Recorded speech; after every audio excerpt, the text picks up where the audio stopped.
안녕하세요. 노을에서 지속 가능성 책임을 맡고 있는 안정권입니다. 저는 오늘 노을의 성장 여정과 그 속에서 저희가 얻은 몇 가지 배움들에 대해서 말씀드리고자 합니다. 먼저 간단하게 노을의 회사에 대해서 소개하고 넘어갈 텐데요.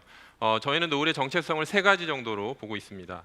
첫 번째, 사업 측면에서는 의료 인프라가 취약한 그런 상황을 타겟으로 하는 탈중앙화 진단 플랫폼 기업입니다. 두 번째로, 기술 측면에서는 40여 가지 요소 기술이 융합된 딥테크 기업의 특성을 가지고 있습니다. 또 세 번째, 가치에 있어서는 의료 접근성 개선이라는 사회적 가치를 근간으로 하고 있는 소셜 미션 벤처입니다. 저희가 해결하고자 하는 문제는 바로 의료 접근성과 진단 정확도 간의 딜레마입니다. 그래프의 왼쪽에서 보시는 것처럼 인프라와 전문 인력이 잘 갖춰진 진단 랩에서는 진단의 정확도와 신뢰도가 높습니다. 하지만 전 세계에 이런 진단 실험실을 갖춘 곳은 1%에 불과합니다. 반면에 POC, 즉 왼쪽 위에서 보시는 동네 병원이나 보건소 같은 가까운 곳에서는 신속하게 검사를 받을 수 있지만 정확도가 낮거나 인프라가 부족합니다. 이런 트레이드오프 관계가 전 세계 어디서나 존재하는데요. 노을은 이런 딜레마를 극복하는 탈중앙화 진단 솔루션을 개발하고자 했습니다. 특히 저희가 가장 먼저 집중한 대상은 세계 3대 감염 질환인 말라리아였습니다. 왜냐하면 말라리아가 이런 의료 접근성 문제를 가장 잘 보여주는 질병 중 하나였기 때문입니다. 보시는 것처럼 말라리아 환자는 코로나가 지난 3년간 전체 세계 확진자 수가 6억 1천만 명 정도 되는데요. 말라리아는 매년 2억 명 이상이 발생하고 또 그중에 95%가 아프리카에서 발생합니다. 또 매년 수십만 명이 말라리아로 사망하는데요. 그중에 3분의 2 이상이 5세 미만 아동입니다. 이런 문제의식에서 저희가 개발한 솔루션이 바로 마이랩 플랫폼입니다. 마이랩은 보시는 것처럼, 오른쪽에 보시는 것처럼요, 카트리지와 인베디드 AI 그리고 플랫폼 디바이스로 구성되어 있어서 실험실이나 전문 인력이 없어도 대형 병원 수준의 정확한 진단이 가능합니다. 또 카트리지만 변경하면 혈액 분석, 암세포 분석 등 다른 검사로 확장할 수가 있습니다. 혹시 더 궁금한 분들이 있으시면 오늘 노을 부스가 밖에 마련되어 있습니다. 방문해 주시면 감사하겠습니다. 바이오는 워낙 연구개발 기간이 길다 보니 창업 후에 7년 정도가 지났지만 저희는 창업기를 지나서 이제 막 성장기에 접어들었다고 보고 있습니다. 그 과정에서 보면 저희가 창업 때부터 올해 IPO까지 크고 작은 성과들도 있었고 또 중간에 비상경영이라든지 조직 이슈 등 상당히 어려웠던 시기들도 있었습니다. 오늘 이런 세세한 것들을 하나하나 말씀드리기보다는 저희가 느꼈던 4가지 정도 배움들에 대해서만 간단히 말씀드리도록 하겠습니다. 첫 번째는 미션에 관한 부분입니다. 미션을 달성하는 길은 직선이 아니다라고 적어보았는데요. 초기에는 저희도 사회적 미션이 분명하고 해결하고자 하는 문제가 되게 명확했기 때문에 종착점만 바라보고 100m 달리기 하듯이 달리면 되겠다라고 생각을 했습니다. 그런데 처음에 안 보이던 시장의 현실과 또 해결하고자 하는 문제의 복잡한 맥락들을 경험하면서 훨씬 다양하고 전략적인 과정과 방법들을 고민해야 한다는 것을 체감했습니다. 그래서 2가지가 중요하다고 느꼈는데요. 첫 번째는 최종 미션을 우리가 한 번에 달성할 수 없기 때문에 중간에 가시적인 마일스톤을 체계적으로 세워서 실행하는 조직 역량이 필요하겠다.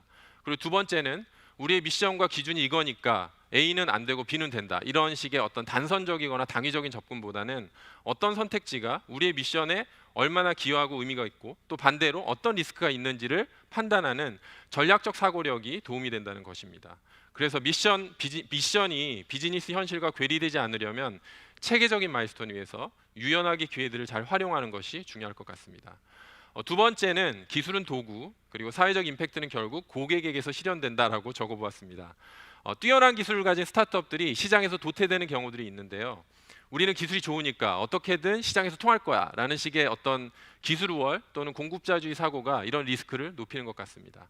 기술 기반 스타트업들이 간과할 수 있는 부분인데요. 임팩트는 결국 문제 해결을 위해 얼마나 우리 관점에서 이상적인 기술과 아이디어를 찾았느냐가 아니라 우리의 고객 또는 대상 이해관계자가 실제로 겪는 페인 포인트, 그 페인 포인트를 얼마나 그들의 니즈에 맞게 실현해 주는가, 이런 현실적인 접근에서 실현된다고 생각합니다.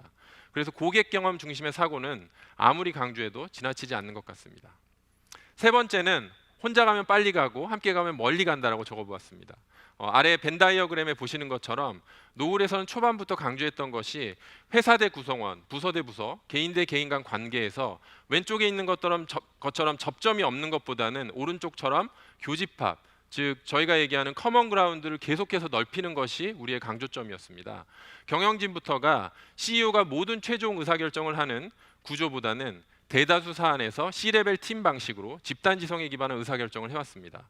또 제품 개발이나 조직 운영에서도 가급적 공동의 관여나 협업을 강조했습니다. 물론 이렇게 하다 보면 의사결정이나 소통에 굉장한 비효율이 발생할 수도 있습니다. 하지만 회사 내의 교집합이 늘어날수록 전사적인 얼라이먼트가 매우 높아질 뿐 아니라 능동적이고 협력적인 조직 문화가 강화된다는 걸 많이 느꼈습니다. 장기적으로는 이런 조직이 오히려 더 기민하게 움직이지 않나 생각하고 있습니다.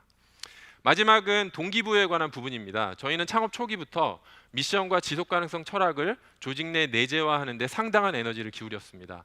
사실 스타트업이 생존 자체도 불안정한데 진정성의 내재화를 처음부터 어떻게 하냐, 이렇게 쉽지 않다라고 생각하실 수도 있겠지만, 하나 말씀드리고 싶은 것은 그래프에 보시는 것처럼 이런 내재화 노력이 처음에는 보이지 않다가 어떤 임계점을 넘어서면 매우 분명한 효과가 나타납니다. 그래서 저희를 도와줄 이유가 없는 분들이 큰 도움을 주시거나, 아니면 이런 진정성 있는 회사가 성공해야 한다면서 오래 인내하고 지지해 주시는 투자자, 또 이렇게 다른 되게 좋은 기회들을 마다하고 노을에 합류하는 뛰어난 인재들이 점점 늘어나는 것을 특히 최근에 점점 더 많이 느끼고 있습니다.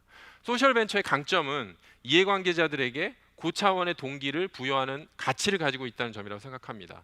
포기하지 않고 미션과 가치를 진정성 있게 끈질기게 구호에 그치지 않게 내재화하다 보면 특정 임계점을 넘어섰을 때 그런 노력을 상회하는 기회가 성과가 나타난다는 점을 말씀드리고 싶습니다. 마지막으로 올해 초 코스닥 상장을 하고 나서 2030 비전을 발표했습니다. 10억 명의 삶에 임팩트를 미치겠다는 포부인데요. 사업 모델과 임팩트 모델을 통합한 저희 관점에서는 이런 포부가 곧 안정적인 매출과 탄탄한 수익성을 의미하기도 합니다. 여전히 갈 길이 매우 멀지만 이제 성장기에 돌입한 만큼 더 힘을 내서 임팩트 유니콘을 향해서 나아가 보겠습니다. 그리고 다음 여정에 대해서는 또 나눌 기회가 있다면 그때 뵙도록 하고 이만 발표를 마치겠습니다. 감사합니다.